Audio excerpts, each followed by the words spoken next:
belief in oneself and knowing who you are. I mean, that's the foundation of everything great.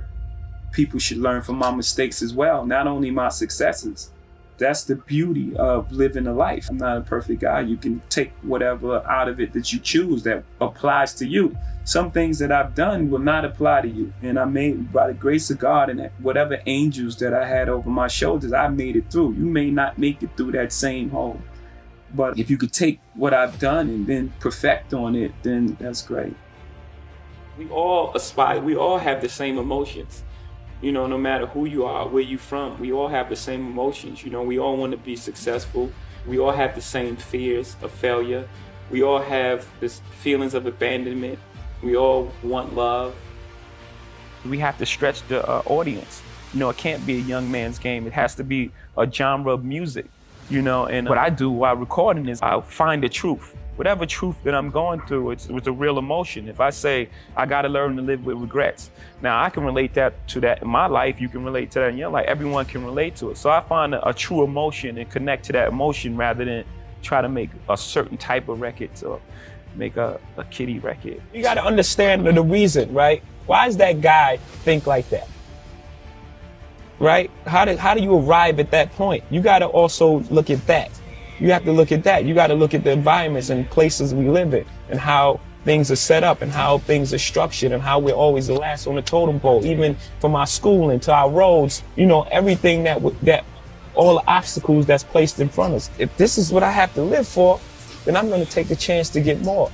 It doesn't matter. It doesn't matter what happens to me. My first album, but I never really took it serious. It was more of a hobby, and it was such a gift to me. Like, it was a gift. Like, it wasn't really hard for me to create rap. It wasn't hard for me to write rhymes and things like that. This is when I used to write, like in my earlier days, I used to write every day, every single day in the kitchen, banging on the table. My mom's like, please, get us a break back here.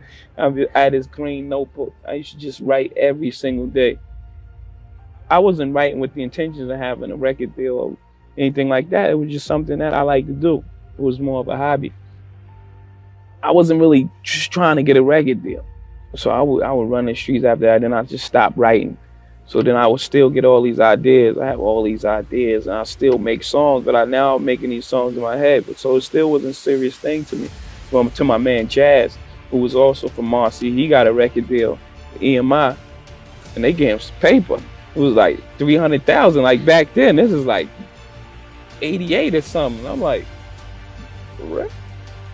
So it took a while, but when I really started getting serious, my first album came out in '96. Then it was like, and I had to put the album out myself. Nobody would sign me. They thought I was terrible. Every single record, I went to every single record label. They was like, this guy's terrible. He's nothing. I mean, like, it went from singles, like I would press up singles, put in the car. I had to go to the record company. Go to the record stores myself and here, take this. Come back, get $100, $200. Give them some more records. I mean, it really started like that. Like, but it made me appreciate it so much more. No one gave me anything. They didn't give me a record deal. They didn't give me anything. Like, I really just took my time and grew it step by step by step by step. And that goes from not listening to other people again. Because I could have easily been like, wow, maybe I'm writing, maybe what I'm talking about ain't right. You know what I'm saying? They say no one wants to sign me. Maybe what I'm saying ain't right. I could have easily took that. That was easy. That would have stopped the suffering. But I didn't. I wanted everything to be in a real simple and honest place. You know, like even the videos, you know, I don't want videos, like music videos, like each one is like a doc, or this is a short, or this is even the cartoon that we made for OJ. Like, I wanted it to be just an honest portrayal of everything that I was saying. Like, the story of OJ is about us moving forward. And for us to move forward, we had to take a look back. And we took a look back and say, okay, this is where we came from. And like, this is real images. These were shot by Warner Brothers and all these, not to single them out. Right. These were shot by major studios. Like, these cartoons were on TV. This imagery of how we were presented was this. And I wanted to draw a thread between that's really happening now. It's still happening. It's just not as overt. When you look at TV, you don't see a fair, equal representation of people of color. You know, when there's a show on TV, it's like this black show is on TV, or like that's a big deal. That should be an everyday occurrence, because we are all like dynamic humans and creatures, and we haven't evolved past race still. So it's like still nigga. Like that's, you know, those points are like real important to me. You know, I think that of course the headlines will be about being Kanye and things like that, but like this album has a lot of topics, you know, that's why it had to be so short. It's so condensed. It's so dense with subject matters and all these other things that if it was longer, you wouldn't be able to take it. It would like wear you out. Never forget those true things that you stick to, the basic things that make you successful. And for me, it's that truth, finding that truth, the truth of the moment of where I am at the time. You know, not trying to cater to a certain demographic.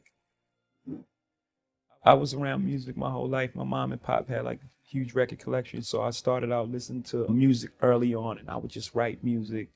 You know, I just had a love from there. I didn't get to it. You know, I got caught into my neighborhood and my surroundings, but I've always taken it with me, and I've always went back to it. And it just got to a point where it was like, make this decision. This is something you really love and you love to do. It's time to really focus on it and to get serious about it and give it your all. And once I did that, it was no looking back from there. My advice is just do things that are true to you. Most things that I'm involved with are extension of being creative. You know, Rockaway is a clothing company. It's part of who you are, and hip hop is your attitude and what you're trying to express, how you dress. I loved sports growing up. I grew up in a household where sports was on 24/7. So these are all things that are comfortable for me. You know, these are things that I like.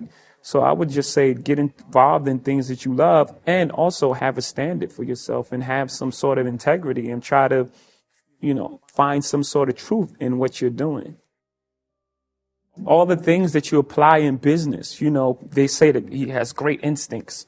Well, on the streets, having great instincts can be the difference between life and death, not just losing a deal or incarceration, you know, which is less than death. And being a person of high integrity, you know, people want to deal with you in business and trust and honorable, a man of your word. All these things come to play in business world. I'm not condoning anything, any street activity. It's just the way it is. It's not about who got more money and who got more houses. You know, you've earned it, buy what you want. But don't forget what's important.